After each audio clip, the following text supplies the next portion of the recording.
چین وایي افغانستان نباید له نړیوالې ټولنې څخه لرې پاتې شي. د چین د بهرنیو چارو وزارت ویان په دې خبري ناسته کې بیا د افغانستان د واکپال حکومت لخوا د نړۍ د غوښتنو پر منل کېدو ټینګار کوي. بیجینګ وایي په افغانستان کې د یوه ټولګډونه سیاسي جوړښت د رامنځته کېدو، د منځنیو سیاستونو د پلاس نیولو، د ترهګریزو ډلو سره مبارزه او له هیوادونو سره د اړیکو د پراختیا په صورت کې د افغانستان حکومت د ډیپلوماټیک رسمیت پیژندنې پر سر به جوړجاړی وشي.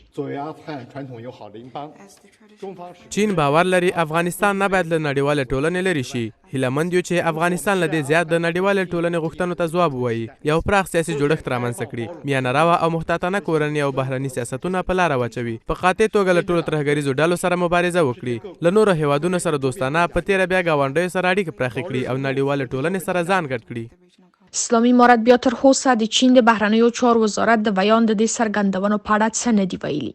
د بهرنیو چارو وزارت واکپال بیا په یو پیغام کې په کابل کې د علومو د اکاډمۍ په یوه ناسته کې ویلي د اسلامي امارت بهرنی سیاست کولی شي تلپاتې ټیکاو او سیمه ییز همکاري لا پیاوړې کړي. امیر خان متقی په دې پیغام کې ټینګار کوي چې کابل ژمن دی له افغانستان څخه هیڅ یوه هیواد ته ګواښ متوجه نشي. د اسلامي امارت بهرنی سیاست متوازن او اقتصاد محوره سیاست دی.